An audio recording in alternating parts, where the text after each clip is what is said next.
This is a gift. The current context, the current climate, the current threats from the U.S. are a gift to Mark Carney and the Liberals.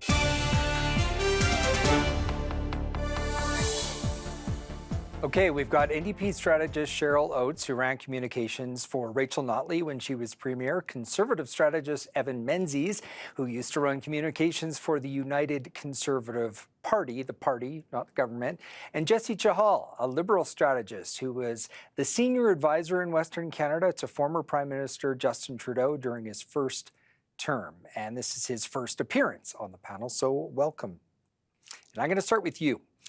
Because all eyes right now, they're on your party, they're on your leader, in part because he's obviously brought the Liberals back from the dead, but also because he's campaigning as Prime Minister during a true crisis with our biggest trading partner. How do you think that dual role, Jesse, that Mark Carney is playing right now, party leader / candidate and Prime Minister, how do you think it's going to affect the Liberal campaign strategy going forward?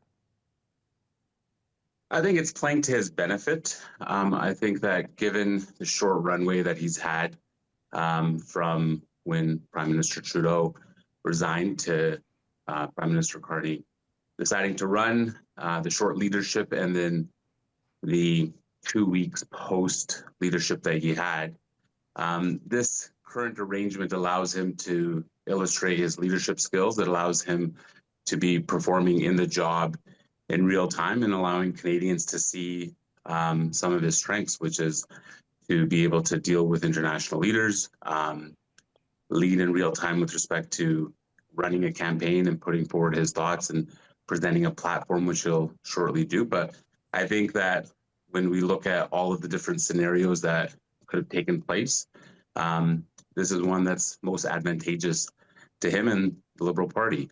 We're seeing that in the number of polls that have come out since he's decided to run, and most recently even the Abacus poll that has the Liberals leading for the first time in a long time. And I think that when you look at all the different scenarios that could have been possible, this is the one that's suiting him best. Okay, Cheryl, let's stay with Carney for a second. We've never quite seen a scenario like this, right? With the party leader and prime minister who are having to campaign and deal with an escalation in a trade war. Carney's a guy who can schedule that meeting with the premiers that he's going to take on Friday, that call with Donald Trump whenever it happens, so he can suck up a lot of the campaign coverage with the moves he can make as prime minister. But I wonder, in your mind, are there potential pitfalls around that as well? There are campaigns where this could be a downside, where it could be a lost day on a campaign, or it could be, not what a leader wanted to be talking about on any given day. I don't think that's the case here. This is a gift. The current context, the current climate, the current threats from the U.S. are a gift to Mark Carney and the Liberals, just as they were a gift to Doug Ford in Ontario. And that's because the ballot box question at this point in time, and it's the ballot box question that the Liberals want, is who is best positioned, who would be the best leader to take on Donald Trump.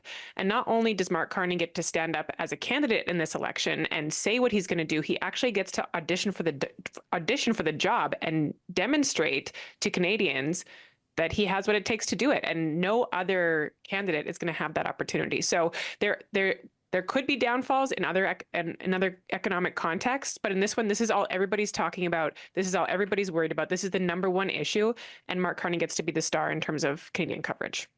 Evan, your thoughts on that? Yeah, I'm not really sure what Mark Carney's actually done when it comes to the tariff or trade issue. Now, he's only been prime minister for a few weeks, so I'm not going to be too critical on that. But listen, we've been in this crisis scenario since November.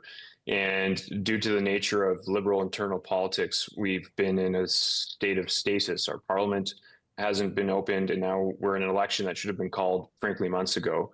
And so, yeah, it certainly, I wouldn't disagree with my colleagues here that he's gaining a tremendous amount of political goodwill as Canadians are united in wanting to make sure that we strengthen ourselves here at home. But at some point, the reality of actually what are the answers to the questions about how we go about this, I know he made some comments today about needing to be more reliable at home, but at some point we're going to have to actually make some progress on these big questions. And I'm curious to see how that how we can actually have a serious conversation about that. His and the record of his government certainly isn't one that strengthened Canada's economy over the past 10 years. So they're going to have to really begin to articulate that vision at some point before Election Day on April. April the 2nd is coming like a freight train, right? So we're going to have to see more in terms of his policies around that. But let me stay with you for a second, Evan, because I mean, as Jesse pointed out, it's working for Carney. He's up in the polls. He has the momentum. Do you see a way the Conservatives can potentially weaponize Trump's tariffs against Mark Carney, or would that run too much of a risk, seeming to be offside with that sweeping sense of nationalism we're seeing? Yeah, I don't think at this point any reasonable actor or viewer of the current economic or trade situation that we're in would be able to say anything directly about how you could better manage Donald Trump. I would only say this: there are some areas where Mark Carney's political well, he's a political novice. Let's be frank. He's had a pretty easy coronation period over the past couple of months, but there's been areas where he's been inconsistent with his statements. I'll cite one where he early in the campaign said he wouldn't start talking to Donald Trump until he respected Canada's sovereignty. Now it sounds like he tried to get some phone calls in, but hadn't. Now he's trying to get a conversation with the president. These types of inconsistencies in messaging, I think, have a possibility to be an anchor to the Carney campaign. But whether or not that punches through remains to be seen. And that's the biggest challenge for the Conservatives is the timelines are tight. The Liberals clearly set up the election scenario to make sure that scrutiny on Carney and these activities would be limited. And so, yeah, they've got a narrow window here for the next few weeks, and they'll have to try and capture on any missteps the Liberals make over the coming weeks, and that includes Mark Carney's commentary and how consistent he is over the coming weeks. So, Jesse, I know you're a Liberal and you've got your guy in the race, but try to look at this question through the lens of a Conservative campaign strategist. Given everything that Evan just said, given where Carney is in the polls right now, what would be the best tactic that Poilievre could take? Because I think we would all agree, unless somebody suggests otherwise, that the ballot question, as Cheryl mentioned, is going to be who's best to stand up to Trump. Well, I hate to put myself in the shoes of a Conservative strategist and be giving them advice. But I think that the first thing that Conservatives and the leadership around Mr. Poilievre should be doing is looking inwards. Even during the entire Liberal leadership, there's a level of paralysis that was at play with respect to Mr. Poilievre on this issue. It felt like he was sort of missing in action. It was an opportunity for him to illustrate if he possesses the leadership skills that are required to meet the times. And I would say that if they feel that, which I'm assuming that they would, that they have a leader who can meet the president on this issue and stand up for Canadians, it's time that he actually does that and illustrates to Canadians why he's fit for the job. Mr. Carney might be new to politics. However, Mr. Poilievre is not. But if you were to take a snapshot over the last, say, 6 to 8 weeks, his political experience doesn't seem to be serving him too well. And it might be time that he starts illustrating that. That would be my advice without going too far. I gotcha. Well, let me put Cheryl on the spot on that front. Cheryl, I mean, the question in a campaign is, can you frame the ballot box question favorably? How would you suggest the Conservatives try to do that? Can they do that at this point? Change the channel to the point where people are thinking of something other than that existential threat and voting on that? Yeah, the Conservatives have a weapon that neither of the NDP or the Liberals have. They have this incredible online army of people who have been, joining their Facebook posts and joining online information sessions and participating in Facebook groups and seeing hundreds of thousands of dollars in advertising for months now. And I mean, I'm not surprised to see them really leaning into that message. Many are saying like they should pivot, they should move, they should like meet the moment because Donald Trump is the issue right now. They have a really committed base of people, almost enough people to make them government. And we've seen the Liberal support is really volatile right now. So if the Conservatives, and I mean, this is largely what they're doing, if the Conservatives want to continue to build that support for themselves, the ballot box question can't be who is best to manage Donald Trump. They're trying desperately to stay on this affordability issue. Unfortunately for them, the Liberals have kind of matched them offer for Canadians and sort of neutralized the affordability argument. But if they can peel some votes off the Liberals and position themselves as the party that's going to make people's lives cheaper, they might have a chance. And we should note, and you sort of hinted at it there, I mean, the base is solid. It's not like your party, with all due respect, shedding huge numbers in the polls. The Conservatives are staying solid. They're competitive here. I do want to, while we're at it, I do want to touch briefly on the NDP and saying, I mean, they're in a lot of trouble right now. They could be facing a crushing defeat. What are you expecting them to try and do to get Singh in people's faces enough, given all the oxygen Trump and that two-horse race that we're seeing are taking up right now? Yeah, this is a refrain that we have heard for the NDP in many elections for many years. And every time the NDP punches above its weight and does better than people expect it to do. And I think that will be the case here too. They've made a realistic offer. Jagmeet Singh is not saying, I'm running to be the best person to take on Donald Trump. He's reminding people that the things that they care about most in Canada, like our Medicare system, like pharmacare and dental care that was just expanded in this term, those are things that we have in Canada because the NDP fought for them. And without the NDP in Parliament, the other parties will not be held to account to protect those public services that so many Canadians rely on. So the NDP is spending the cap. They're spending $30 million and they're spending it to protect their incumbents. That's a really, really targeted campaign. And I expect that the NDP will do better than a lot of people are expecting. I wouldn't count them out.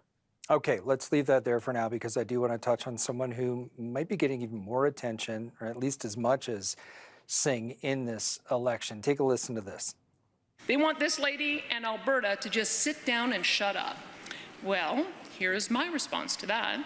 I will not be silent. Alberta will not be silent. We will not be pushed around and called traitors for merely having the courage to actually do something.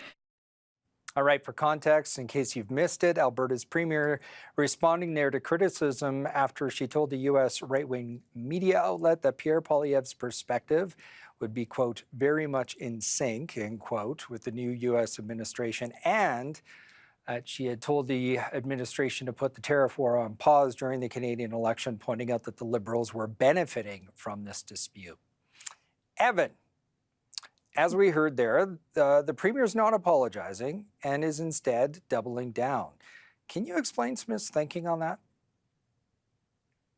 Yeah, I certainly, from the, let's just call a spade a spade. I don't think anyone on the federal side was hoping that this would be the narrative for the first couple of days of the election campaign. But I think, in fairness to the Premier, it's easy to forget in the Trump era and age how fast things move.